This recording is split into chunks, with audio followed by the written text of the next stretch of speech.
Y ahora sí, momento de darle la bienvenida a nuestro invitado del día de la fecha, el señor Tomás Costa. Con un aplauso lo recibimos. Bien. Tommy, querido, Hola. qué placer. ¿Qué tal? ¿Cómo estamos? Bien. ¿Bien? Bien. Todo bien. Tranquilo. Bien. Me imagino la alegría de la gente de poder ir de visitante, algo que se A había ver, perdido para te pedimos ahí cerca del micrófono. completamente. Y la nuestra fue la última camada que lo vivió Claro. como algo normal. Más allá de que había partidos que sí eran más llamativos que los otros, pero era algo, un condimento único. ¿Y para usted, de dentro de la cancha? No, ¿Dentro del para campo? nosotros, Ah. el tema de ver a nuestra gente, que a veces vos, chicos que jugaban en otros clubes te decían, no sé, no voy a dar nombre de clubes, pero que jugaban acá en Rosario y venían 20 personas. Nosotros era algunos clubes local, Sí. los partidos de los viernes de la noche, los lunes de la noche. ¿De cuál te acordás? ¿De qué partido, por ejemplo? Partido en cancha de Banfield, me acuerdo que había un montón de gente, pero un montón de gente que empatamos. Y después, bueno, el partido en cancha de Boca, en cancha de River, Los clásicos mismos. cancha de Newell. Claro. Claro, de Boca y River que estaba el problema que no te daban tanta capacidad. No, Mandaban pero hacia siempre arriba, hay un ¿no? momento en como que vos te das cuenta que están. Que estamos. Bueno, te iba a preguntar qué conocimientos tenías de Twitch. A ver, cuando te hicimos la invitación, si te dabas un poco de idea de qué se trataba. Sí, voy a decir algo que me da vergüenza, pero soy un fanático de Fortnite y usaba el Twitch para ver Fortnite. Mirá. Sobre todo en la Mirá pandemia, vos. después me lo cortaron. No me quedo ni la Play, pero sí, usaba bastante. ¿Transmitías? No, ¿No transmitías? miraba para ver si aprendí un poco, no aprendí, pero miraba mucho.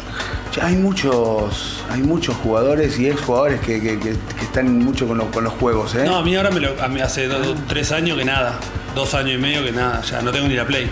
No me digas. Sí, fue un quiebre. No. Es decir, la pandemia me dio un plus de un tiempo más, pero ya venía para retiro.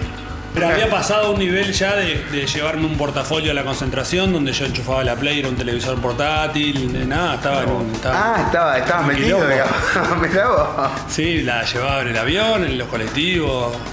No. ¿Y jugabas en línea con algunos otros compañeros? O si no, ¿O- jugaba solo o con mis amigos de acá, o el hermano de mi mujer que juega, También. o mi hermanito, que para ese momento tenía 10 años, yo jugaba con él y sus amigos. Mirá que vos. No, era un tema ya de psicólogo. Mauro dice, me acuerdo de un partido entre semana contra Jujuy e hicieron los goles Tommy y Ángel Di María. Ese fue tu primer gol, ¿no? Sí, el fin de semana fue. Entre semana, dice acá. Sí, Sí, yo no, no. fue fin de acuerdo semana, yo también me puntualmente. acuerdo. ¿Entre semana fue? Para mí fue fin de semana. Para mí Yo fue me fin de acuerdo que semana. día fue. Sí, creo que fue un domingo a la tarde, normal. Yo no recuerdo qué día Yo puede haber conté sido. una historia de ese gol que A ver. yo concentraba con Kili. De mi primera concentración era no un sirviente de la habitación, pero no era mudo, estaba ahí en la cama nada más. Ajá. Y a la noche el Rifle y Gonzalo, que vivían, concentraban en la pieza que estaba pegada, tenía una comunicación interna la pieza. Tenían algún privilegio entre ellos. Y el Rifle nos trae una película que era una película de Gastón Paul de los Mufas. Ah, yo la vi. La suerte está echada. Sí, la vi. Y entonces vimos la película de anoche y yo estaba con el teléfono, no sé qué, y Kili me decía, presta atención porque dicen que hay que empezar y terminarla porque si no te contagia la mufa. Cosa del Rifle. Sí. El Rifle estaba con eso, lo tenía inculcado. Y bueno, vimos la película, nos reímos. Al otro día, ese partido bastante bien, habíamos arrancado, penal para Kili, penal para Central, patea Kili, lo erra, y después ganamos 2-0 con gol de Angelito y mío. Y él decía que yo le había pasado la mufa a él. Y vos ahí eras, como decía, tenías poco partido en primera y concentrabas con el Kili. ¿Por qué se había dado eso?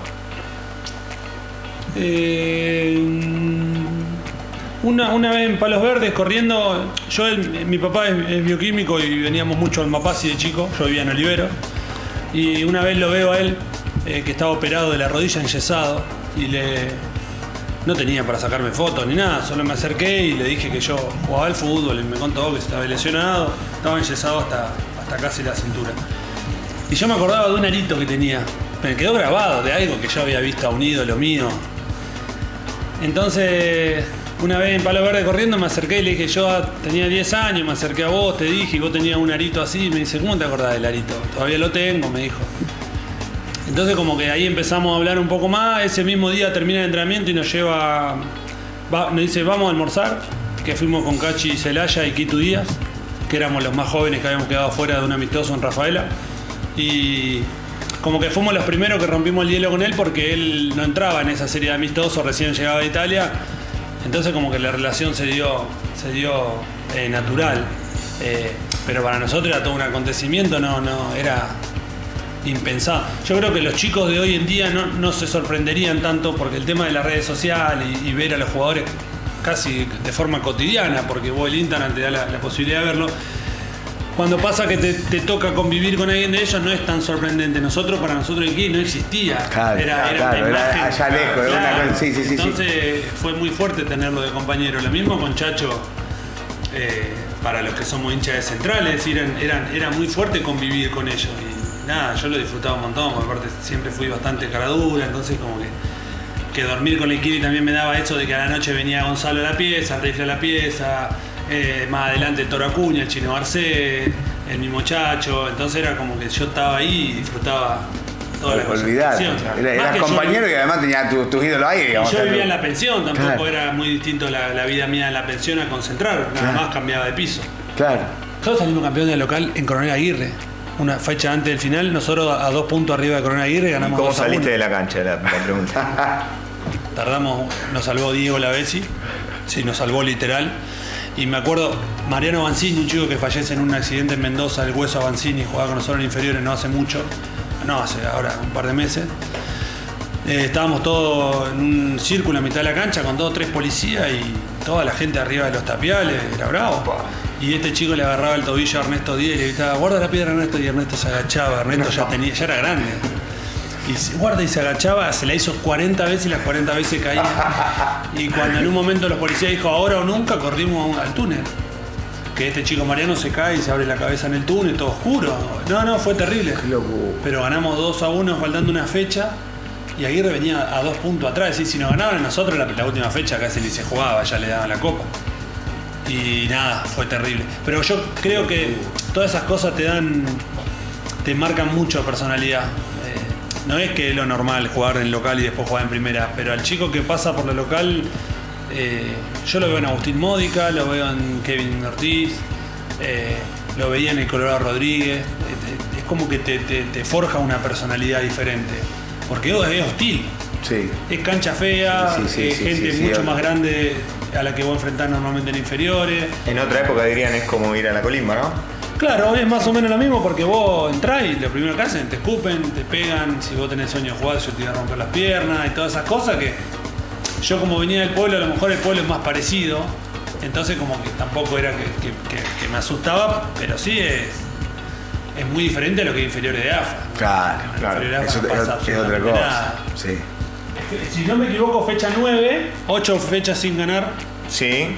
Y que nos hacían muchos goles sobre la hora en ese torneo. Mirá lo que era eso.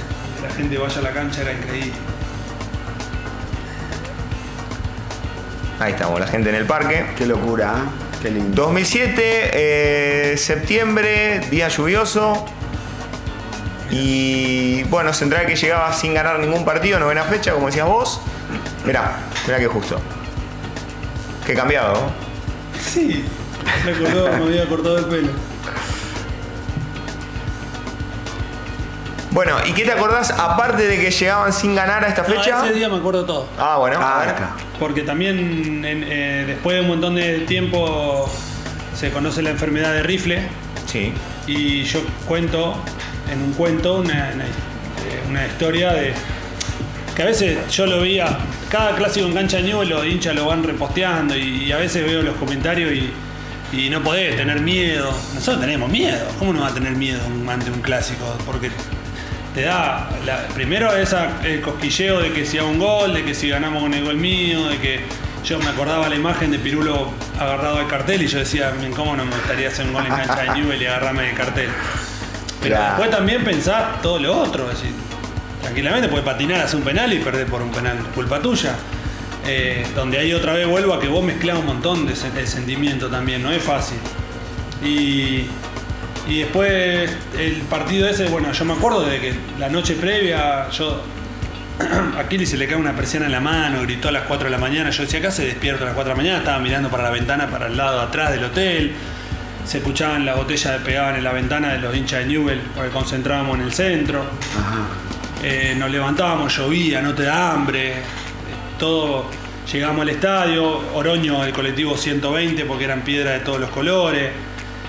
Llegaba al estadio, tenía que pasar todo el aro por abajo, pasar las bocas de la tribuna, el rifle nos hacía morir de risa por su forma de vivir. Y después, bueno, llegar al vestuario, yo no tenía tapones de aluminio, Gonzalo me presta unos tapones de aluminio de él, y era como todo muy...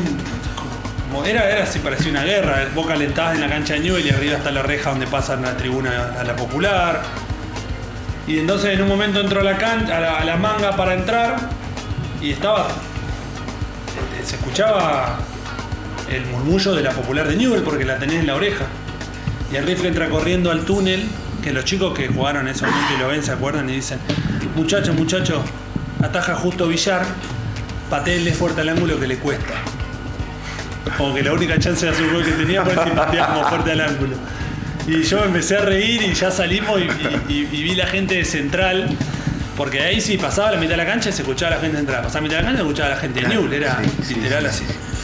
Y bueno, nada, y el partido empezó mal parido por todo, por la expulsión de Yacaré, después Emiliano que le tira el encendedor.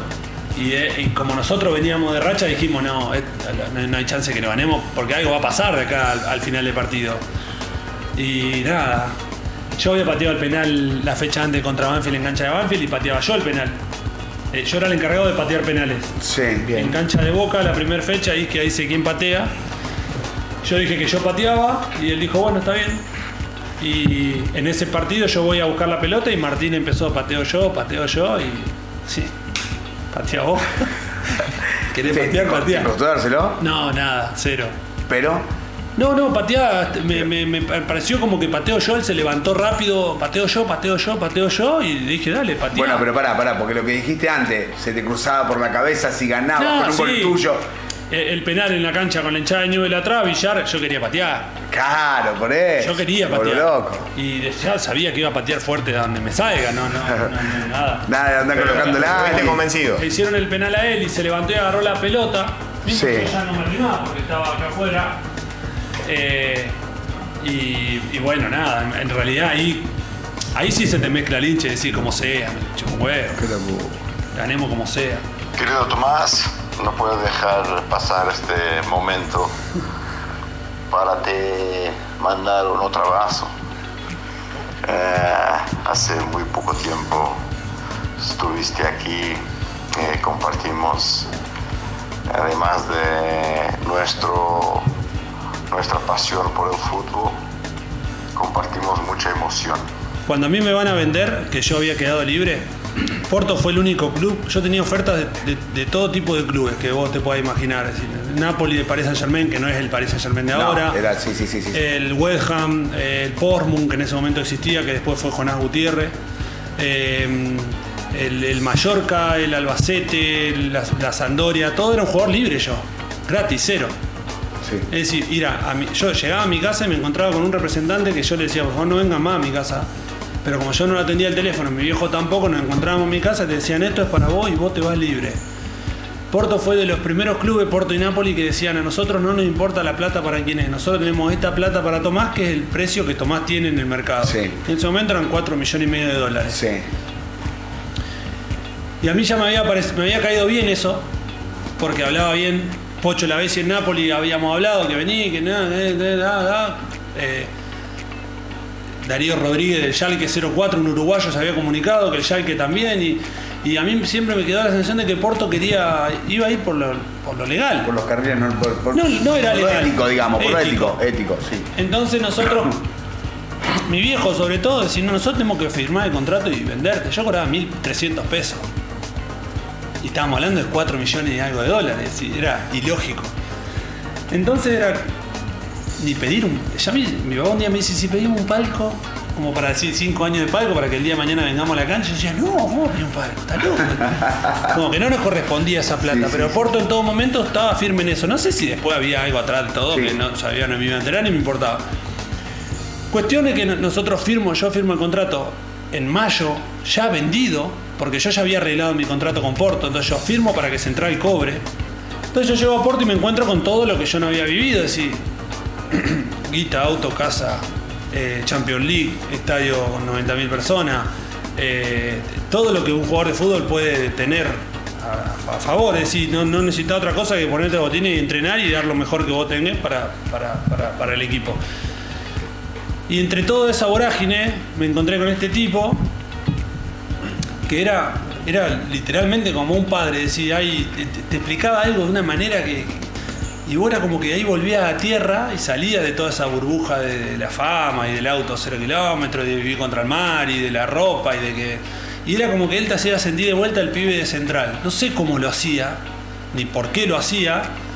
Entonces cuando vuelvo ahora a Europa me quise juntar y le digo, Andrés, todo lo que yo escuché de vos, que en ese momento era difícil que yo lo entienda, porque yo tenía 22 años y yo vivía en una película, ¿quién me iba a detener? Vos me decías algo y yo decía, sí, qué sé yo, no. Hoy me doy cuenta, a lo largo de la carrera me fui dando un montón de cosas cuenta y se lo quería decir. Y nada, me senté a hablar a las 3 de la tarde y nos levantamos 8:30 y al otro día me voy, me llego al hotel a la noche, un mensaje de él, quiero que venga al estadio conmigo, Porto Inter, fuimos al estadio, yo no tenía pensado ir al estadio, porque también me da un poco de vergüenza, así 13 años, mucho tiempo. Sí, yo tengo sí, un Miguel genial, perdemos 2-0 en Chile con Colo-Colo, Libertadores, no le ganábamos a nadie. En Libertadores Alianza ganó ahora después de no sé cuántos años, Alianza Lima. Sí. Y vamos a la conferencia y yo venía, Miguel se acerca y me dice, tenés que ir a la conferencia conmigo. Bueno, voy. Y venía en OJ y él venía delante mío, una pinta, Miguel, siempre. Y se da vuelta y me dice, seguime a mí en la nota. Bueno, le dije yo. Y un periodista le pregunta, Miguel, ¿cómo vio el partido ruso? ¿Cómo lo viste vos? Le dijo. Al periodista más picante que tenía Alianza Lima. Alianza Lima, 14 millones de hinchas. En Perú era una carnicería cuando perdieron con Libertadores. Y el periodista le responde y Miguel agarra y dice, vi exactamente lo mismo que vos. Y terminó la conferencia para Miguel. Quedé yo sentado, me hicieron 2 preguntas, dije lo mismo que había dicho el periodista y nos levantamos y nos fuimos. Una calma él, yo me hubiese embatatado, hubiese querido justificarme. Él no. No, yo hubiese querido salir bien parado de la conferencia que era re incómoda, él nada, ni se mosqueó.